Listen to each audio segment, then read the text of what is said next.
toujours Yves. Tout est là. C'est l'unique question. Pour ne pas sentir l'horrible fardeau du temps qui brise vos épaules et vous penche vers la terre, il faut vous enivrer sans trêve. Mais de quoi? De vin, de poésie ou de vertu à votre guise.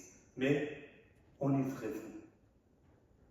Et si quelquefois, sous les marches d'un palais, sous l'air vert d'un fossé, dans la solitude morne de votre chambre, vous vous réveillez, l'ivresse déjà diminuée ou disparue, demandez au vent, à la vague, à l'étoile, à l'oiseau, à l'horloge, tout ce qui fouille, tout ce qui gémit, tout ce qui roule, tout ce qui chante, tout ce qui parle.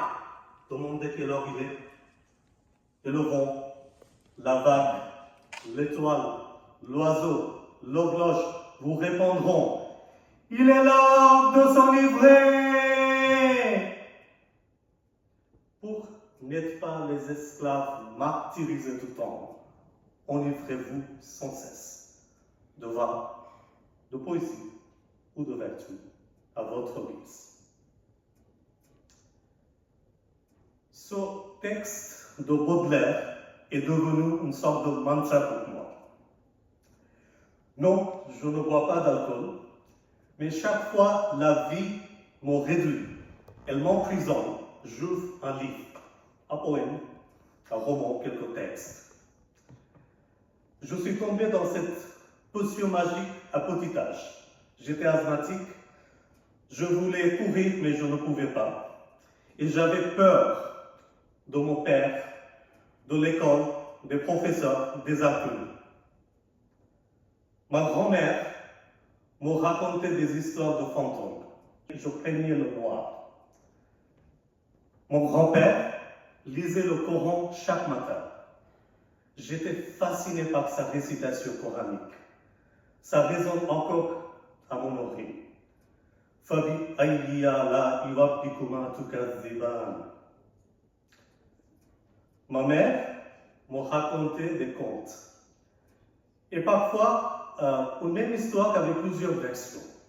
Elle les brodait pour moi. Souvent, je lui demandais: dis-moi cette version de ce conte où le petit poussé peut se rendre invisible. Donc, ces trois types de lecture, fantomatiques, spirituelle et imaginaire, m'ont fait tomber dans cette soupe magique de la littérature. Plus tard, à 16 ans, je lis un roman qui parle de la France, au pays de la poésie et de la peinture. Ce roman raconte l'histoire romantique de l'auteur avec une Française.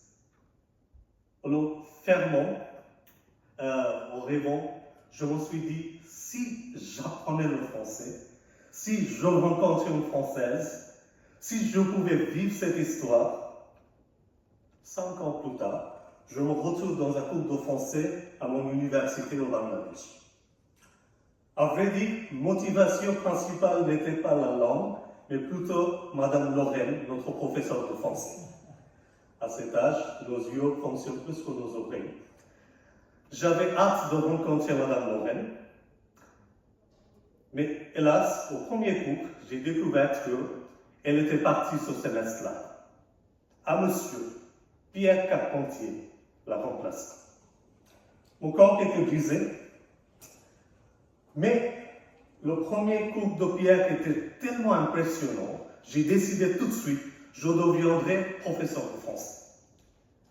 C'est grâce au français, j'ai réalisé un par un mes rêves d'enfance.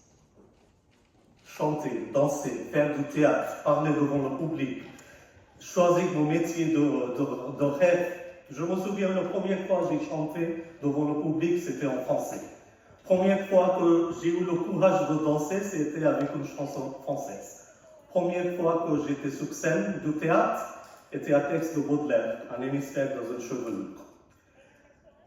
C'est grâce au français, j'ai eu le courage, l'audace même, de quitter mon pays, les personnes de mon entourage, et me jeter au dépaysement. Souvent, mes proches me demandent pourquoi apprendre le français, à quoi ça sert. Je ne pouvais pas leur répondre. Alors j'ai écrit ce petit texte. Pourquoi apprendre le français? À quoi ça sert d'apprendre le français si tu ne souris pas un peu plus? Si tu ne t'arrêtes pas devant un joli tableau pour l'apprécier? Apprendre le français pour apprivoiser quelqu'un. Apprendre le français pour dire à quelqu'un « je t'aime ». Apprendre le français pour goûter un éclair au chocolat. Apprendre le français pour passer des longues heures tranquillement en prenant un café dans une boulangerie de Perpignan au petit matin. Apprendre le français pour cultiver ton jardin secret. Apprendre le français pour te faire disparaître. Apprendre le français pour oser davantage et surtout te dépasser.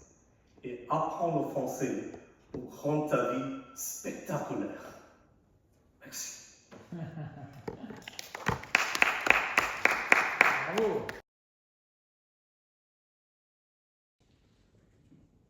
Bonjour, je m'appelle Mariam et je viens d'Iran, enchantée. Bonjour, eh bien moi je suis Nicolas, l'intervenant donc avec les étudiantes et un étudiant de Montpellier, de l'université. Je tiens à le dire tout de suite, il y a Kian qui n'est pas là aujourd'hui parce qu'il est à l'OFPRA à Paris et donc vous le verrez il a été filmé mardi. Bonjour, je m'appelle Lutfer, je suis du Bangladesh. Bonjour, je m'appelle Razaki, je suis nigérien. Merci. Bonjour, je m'appelle Softirtin, je suis en Mongolie. Et bonjour, je m'appelle Gosha et je suis de la région Occitanie. Et je suis polonaise, voilà. Comme ça. C'est un encouragement pour moi. C'est un autre moment que j'ajoute, je sauvegarde dans ma vie, grâce au français. Merci beaucoup.